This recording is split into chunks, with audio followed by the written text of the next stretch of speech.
everyone, welcome back to Simming History, where we look at the history of architecture through the lens of The Sims. Before we get started today, if you liked the video, please take a moment to hit like and subscribe. It helps out the channel. Today, we look at when design meets theory in Le Corbusier's 5 Points in Villa Savoye. In 1887 in Switzerland, Charles-Édouard Jeanneret was born. He would later become Le Corbusier after moving to France and opening a design firm with his cousin in Paris. And he would eventually become a French citizen in 1930. His design philosophy can best be explained by knowing his formative years would have been spent in the post-Victorian era, a time of great ornamentation with every surface covered in knickknacks. He hated ornament, and even thought the royal family of Britain should have their carriage driven into a lake. He saw architecture as the neoclassical and Baroque buildings that surrounded him in Paris, and instead worshipped engineering, thinking that's where the future was. Think about it. The engineers of the era designed streamlined cars, ships, and planes, and in the 1920s, French cars were truly beautiful. Le Corbusier embraced that streamlined simplicity and began applying it to design. In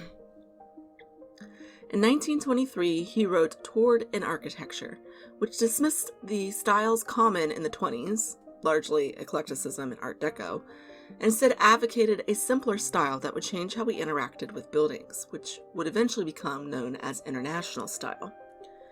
He began in the realm of urban planning, advocating in 1925 for cities to be demolished and replaced with new, improved city of residential skyscrapers sitting in their own parks. Residential cities or neighborhoods were actually built in this aesthetic. More on those later. After a majority of career being spent in urban planning, in 1928, he was hired by Pierre and Eugénie Savoye to build a country home in Poissy, a neighborhood just outside of Paris. The site was a green field surrounded by trees. Corb used this moment to build a house that exemplified his 5 points of architecture, a design theory outlining 5 points of importance to modern design. The first point was Pilotis, or columns. The structure was supported by columns and joists, which allowed the walls to go anywhere and be anything. Sound familiar? If you're a regular watcher of this channel, it should.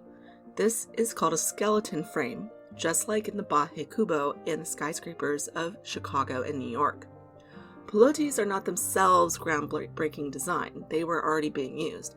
It's how they were used and what it allowed Corb to do with the plan that was important. The next 2 points are free facade and the ribbon window, and they sort of go together. Looking at the exterior walls, you'll see a strip of white above and below a strip of windows. Because of the Pilotis, the exterior wall is entirely non-load bearing, just like at the Baje Kubo. The lower wall is supported by the floor, and the upper wall is hung from the roof. This allows the ribbon window to run across from corner to corner with no break or interruption for structure. The entire facade could even be glass. It's free, as in liberated from structural limitations. The fourth point is the free plan.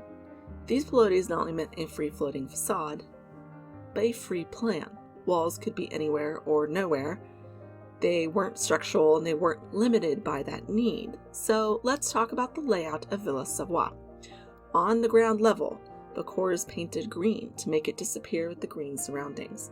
The path between the inner core and the outer Piloti is actually the drive. You approach the house from the back, drive under the building and around to the front door. The passengers, the homeowners, would disembark, and then their chauffeur would drive the car around the built-in 3-car garage. Also at this level is the chauffeur residence, next to the garage, the laundry, and 2 servants' rooms. At the entrance, you can take either the stairs or the ramp up to the main level. The ramp was intended for fluid, unbroken movement into the building from the front door, something that's meant to really just kind of sweep you upstairs. On the main level, there's an open dining living space with a fireplace, sliding glass wall, and built-in perimeter storage cabinets. Corb designed furniture, including built-in cabinets, for the house, because, well, you could not be trusted not to muck up his simplistic design. Next to this space was a kitchen, then a hallway leading back to a guest room, the son's bedroom, and the master room, with a private bath and sitting room. In the bath is something else. There's a sunken tub with a lounger sitting next to it, all built in, of course. Between the master and the living space, there is an open roof terrace, the fifth and final point. An exterior ramp from that roof terrace took you up to the roof level. So remember when I said he was obsessed with engineers like those who design ships? Did you notice how the floor plan on the ground level looked kind of like a ship? Well, even if it doesn't, the roof terrace absolutely says ship. Either on the main level or up on the roof, when you're out on the terrace and you're looking through the openings in the walls, it's like looking through the windows of a ship. Instead of being just allowed to interact with nature, you look at it through an opening. And just instead of water, it's a green field and a bunch of trees. Le Corbusier is not without his controversies. It is important to discuss to get a full view of the man. So let's start with the architectural controversies, or really more just failures. Remember all that urban planning he did and all the advocating of raising cities? Well, places that did build these sort of communities, the skyscrapers set inside their own individual parks, did sort of experience a, neighborhood degradation. There was an increase in crime and vandalism. It turns out putting a bunch of people in high-rise concrete buildings that are sort of gray and depressing with punched windows does not a happy community make. I mean, would you want to live in such a building?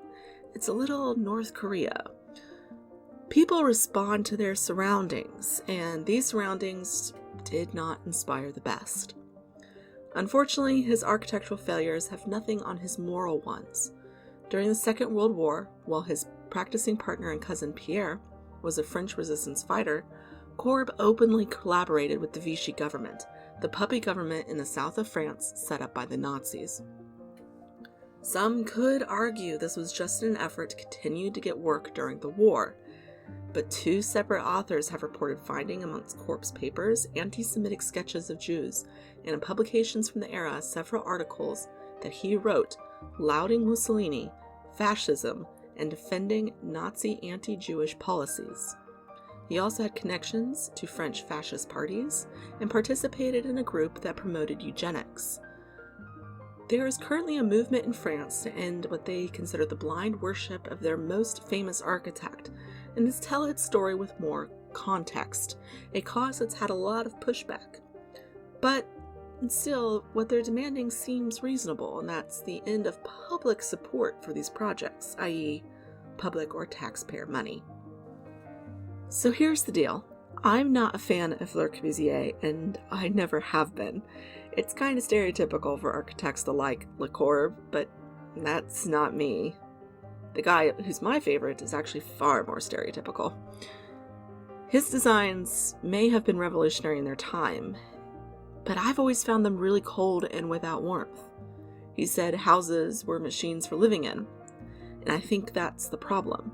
It comes across as a machine, and seems to have left the humanity of design behind. There are several architects from the 20s and 30s whose houses I would live in, even some of the international style, but Corb has never been one of them, and that's even before finding some of his controversies. But that's just my opinion, and everyone's allowed to have their own. I had a friend who, while we were in Europe, made me hike all over northern Paris looking for this house. So tell me, are you a fan? Let me know in the comment section down below why or why not. Thanks for joining me today as we look at Villa Savoye and Le Corbusier's 5 points of architecture. Next time, we start a mini-series that is a fan request as we travel around the world to see some fairs. Until then, you can find me on Instagram at Simming History and the Sims 4 gallery at Simming History, where there will be a playable version of this and many of my builds. Thank you to all the new subs. If you haven't yet, hit subscribe. When we hit 1,000, I will do a live build. So subscribe and share, so you can watch me suffer in real time. I'll see you all next time. Until then, bye!